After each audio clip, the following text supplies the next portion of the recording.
জসপ্রীত বুমরা অবিশ্বাস্য অসাধারণ বোলিং করেছেন এবারে টি-20 বিশ্বকাপে এবং সেই বোলিংয়ের পুরস্কারও তিনি পেয়েছেন। টি-20 বিশ্বকাপের ম্যান অব দ্য টুর্নামেন্ট হয়েছেন তিনি। একজন বোলার হিসেবে ম্যান অব দ্য টুর্নামেন্ট হওয়া যখন বেশ কষ্টসাধ্য ব্যাপার, সেই কষ্টসাধ্য ব্যাপারটাই তিনি ঘটিয়েছেন। টুর্নামেন্টে 15 উইকেট নিয়েছেন, তার ইকোনমি 4.17।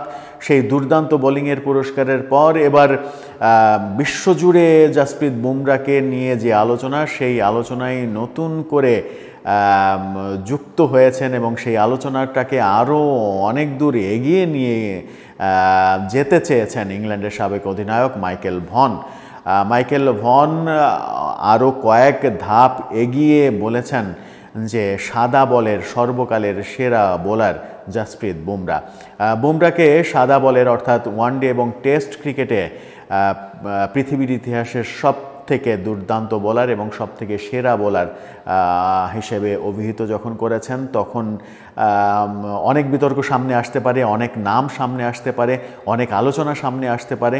কিন্তু মাইকেল ভন যে বুমরাকে নিয়ে কথা বলেছেন, যে বুমরা টি-20 বিশ্বকাপে অসাধারণ পারফরমেন্স করে ভারতকে বিশ্ব জয় করতে, আমার মনে হয় যে এবারের বিশ্বকাপে, এর আগের একটা ভিডিওতে বলেছি যে এবারের বিশ্বকাপের যদি অর্ধেকটা বুমরাকে দিয়ে দেওয়া হয় তাহলে হয়তো তাকে পরিপূর্ণ সম্মান জানানো হবে। যেটা অধিনায়ক রোহিত শর্মা বুমরা প্রসঙ্গে যখন সংবাদ পুরস্কার বিতরণী অনুষ্ঠানে তাকে জিজ্ঞাসা করা হচ্ছিল, তিনি ভাষা খুঁজে পাচ্ছিলেন না যে বুমরাকে তিনি কোন ভাষায় আসলে সম্মানিত করবেন।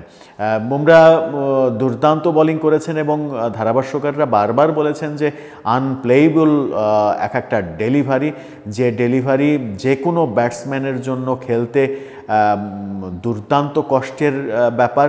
একের পর এক ইয়র্কার যখন দিতে পারেন, গুড লেন্থে বল, ইনসুইং আউটসুইংয়ের যে খেলা বুমরা খেলতে পারেন, সেই খেলায় যে কোনো ব্যাটসম্যান আসলে অসহায় হয়ে যান।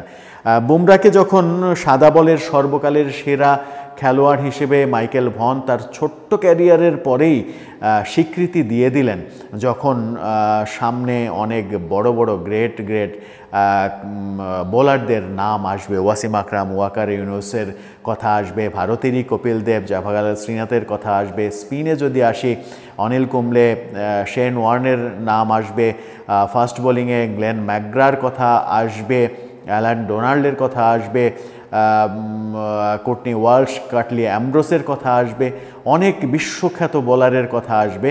কিন্তু সেই বিশ্বখ্যাত বোলারদের পাশ কাটিয়ে যখন বুমরাকে মাইকেল ভন স্বীকৃতি দেন, তখন সেই স্বীকৃতিকে নিয়ে ছেলে খেলা করার আসলে কোনো জায়গা নেই। মাইকেল ভনের মতো বিশ্ব স্বীকৃত একজন খেলোয়াড় যখন বলেন, তার মতামতকে আপনি কোনোভাবেই পাশ কাটিয়ে যেতে পারেন না। চলুন দেখে নেওয়া যাক বুমরার ক্যারিয়ারটা, ছোট্ট ক্যারিয়ার, সেই ক্যারিয়ারে তিনি কতটা অবদান রেখেছেন। টি-20 খেলেছেন 42 টি-20তে 51 উইকেট পেয়েছেন, তার এভারেজ হচ্ছে 20.17 এবং ইকোনমি হচ্ছে মাত্র 6.71।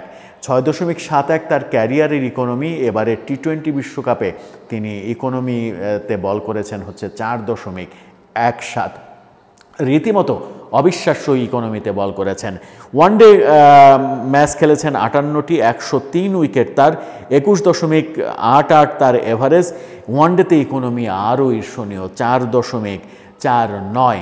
টেস্ট খেলেছেন মাত্র 12টি এবং সেখানে 12 টেস্টে অবিশ্বাস্য রেকর্ড তার। 12 টেস্টে উইকেটের সংখ্যা 62টি উইকেটে 19.24 এভারেজে 2.64 ইকোনমিতে তিনি বল করেছেন। ক্যারিয়ার ছোট্ট, কিন্তু ওয়ানডে, টেস্ট, টি-20 যেখানেই খেলেছেন সেখানেই দাপটের সঙ্গে খেলেছেন।